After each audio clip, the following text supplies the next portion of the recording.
দুনিয়ার জমিনে যদি একবার সুবহানাল্লাহ বলেন, তার ভিতরে যেই আল্লাহ তাআলা আপনাকে যেই বরকত দিবেন, আল্লাহ তাআলা যেই নেকি দিবেন, কিন্তু মৃত্যুর পরে যদি হাজার হাজার বার লক্ষ লক্ষ বার যদি আপনি ইবাদত করেন, যদি সিজদা দেন কবরের ভিতরে বসে যদি কোরআনে কারিম লক্ষ লক্ষ কোটি কোটি বার যদি খতম করেন, একটা নেকি আপনার আমলনামায় দেওয়া হবে না। আর ন্যাক দুনিয়া, আর গুনাহ কোথায়? দুনিয়ায়। দুনিয়ায় ন্যাকের জায়গা, আবার গুনার জায়গা। এই গুনার যদি আপনি ওজন যদি আপনার বাড়ি হয়ে যায়, তাহলে কিয়ামতের ময়দানে উপায় থাকবে না। কিয়ামতের ময়দানে যখন হিসাব নিকাশের জন্য মানুষ দাঁড় করানো হবে, আর কিয়ামতের ময়দানে মানুষ যখন উঠবে, তখন তাদেরকে উলঙ্গ করে উঠানো হবে। আর এই অবস্থায় মানুষগুলি চিল্লাতে থাকবে, ইয়া নাফসি ইয়া নাফসি ইয়া নাফসি। মানুষ দৌড়াদৌড়ি করবে আর ছুটাছুটি করবে আর ডেকে ডেকে বলবে, রব্বুল আলামিন, আল্লাহ তাআলা এই কিয়ামতের ময়দানে আজকের কি জানি আমার হিসাব হয় গো, জানি না আমার কি অবস্থা হবে। আল্লাহ, ইয়া নাফসি ইয়া নাফসি, আল্লাহ তুমি আমাকে বাঁচাও। ওখানে যতই চিল্লাবেন, আল্লাহ তুমি আমাকে বাঁচাও আমাকে বাঁচাও, একটা নেকি দেওয়া হবে না। আল্লাহ তাআলা এই বাঁচাও বাঁচাও বলে যখন মানুষ দৌড়াদৌড়ি ছুটাছুটি করবে, দৌড়ে চলে যাবে আদম আলাইহিস সালামের কাছে। আদম আলাইহিস সালামের কাছে গিয়া বলবে, ইয়া আবাল বাশার, হে আদম, আপনি আমাদের আদি পিতা ছিলেন। আজকের কিয়ামতের ময়দানে আমাদের কি অবস্থা হবে আমরা জানি না।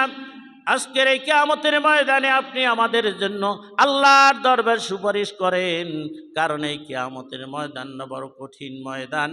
মাথার উপরে সূর্যটা থাকবে, নিচে জমিন তামা হয়ে যাবে, মাথার মগজগুলি গলে গলে টকবাক করে নাক দিয়া কান দিয়া বের হতে থাকবে। এমন অবস্থা হবে, কারো জিহ্বাটা নামিয়ে স্থল পর্যন্ত ঝুলে যাবে। পানির তৃষ্ণা চিল্লাতে থাকবে, পানি পানি বলে যখন চিল্লাবে, আর সেখানে এক ফোঁটা পানি কাউকে পান করানো হবে না। কিন্তু ওই ব্যক্তিদেরকে আল্লাহ তাআলা কিয়ামতের ময়দানে পানি পান করাবেন, যারা দুনিয়ার জমিনে আল্লাহর রাসূলের তরিকার উপরে চলেছে, আল্লাহর হুকুম অনুযায়ী জীবন যাপন করেছেন। আল্লাহ রাব্বুল আলামিন তাদের জন্য এমন অবস্থা রাখছেন, তাদের জন্য হাজ কাউসারের পানির ব্যবস্থা করে দিয়েছে।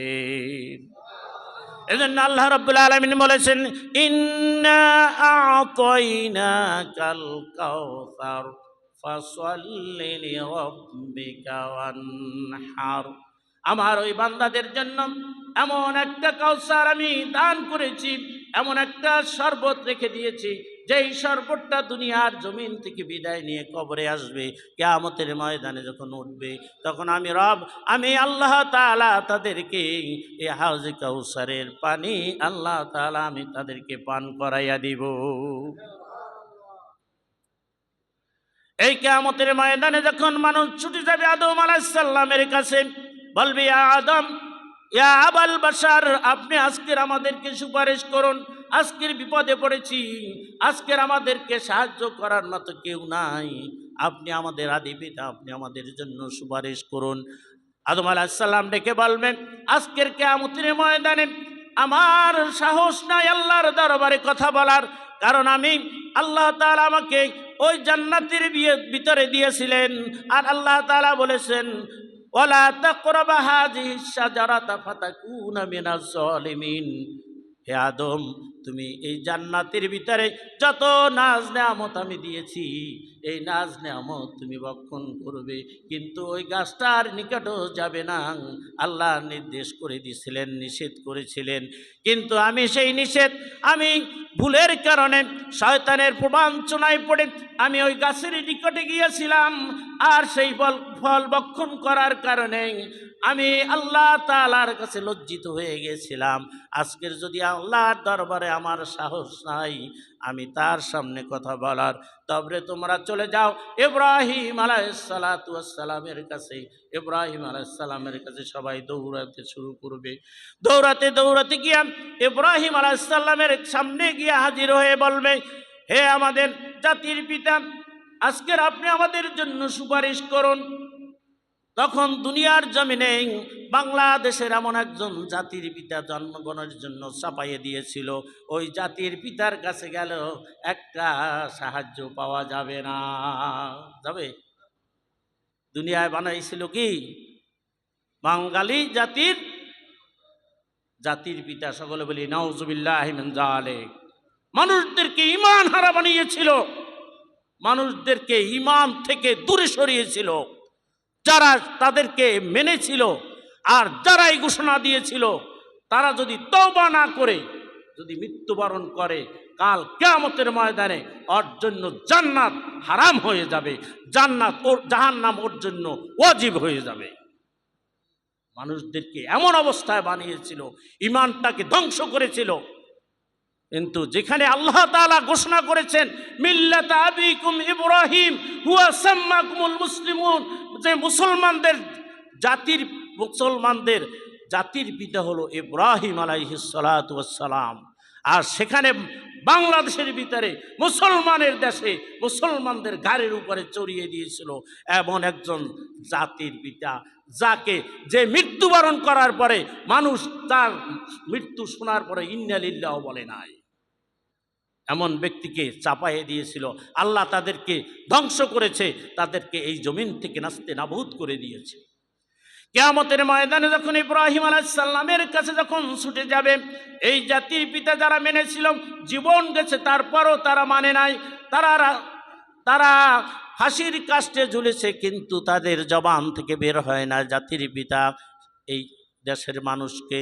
কিন্তু তারা মেনেছিল ইব্রাহিম আলাইহিস সালামকে, জীবন চলে যাবে, কিন্তু তারপরও আমরা জাতির পিতা আল্লাহ তাআলা যাকে স্বীকৃতি দিয়েছেন তাকেই আমরা স্বীকৃতি দিয়েছি ইব্রাহিম খলিলুল্লাহ, তিনি হলেন জাতির পিতা।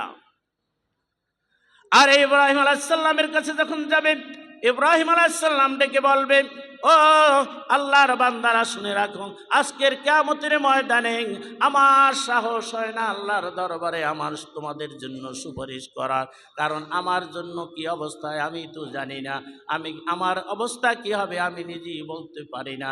আজকের কিয়ামতের ময়দানে আমি সুপারিশ করতে পারবো না, কারণ দুনিয়ার জমিনে থাকা অবস্থায় আমার পিতা যখন আমাকে মেলায় নেওয়ার জন্য আমাকে ডাক দিয়েছিল আর বলেছিল, আমাকে মেলায় দাওয়াত দিয়েছিল, আমি সেই মেলায় যাওয়ার জন্য আমি অস্বীকার করেছিলাম। আমি বলেছিলাম ইন্নী সাকিম, আমি আকাশের দিকে তাকিয়ে বলেছিলাম ইন্নী সাকিম, আমি অসুস্থ।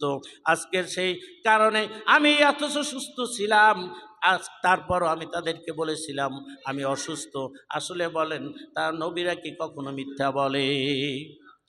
নবীরা কখনো মিথ্যা বলেন না। আসলে তিনি অসুস্থ ছিলেন, কোন দিক থেকে? শারীরিক দিক থেকে নয়, সে পারিবারিক দিক থেকে, সামাজিক দিক থেকে সে অসুস্থ ছিলেন। এজন্যই তিনি আকাশের দিকে তাকিয়ে বলেছিলেন ইন্নী সাকিম, আমি অসুস্থ। কিন্তু এখানে তিনি মিথ্যা কথা বলেন নাই, তিনি সঠিক কথাই বলেছিলেন যে আজকের এই কারণে অসুস্থ যে আমার পিতা তিনিও আজকের এই নাস্তিকবাদীর পক্ষ অবলম্বন করেছে আর এই মূর্তি পূজার পক্ষ অবলম্বন করেছে। আমার পিতা, আমি সন্তান হয়ে তারপরও তাকে আমি ফিরাইতে পারছি না, এজন্যই তিনি ছিলেন অসুস্থ। সুবহানাল্লাহ।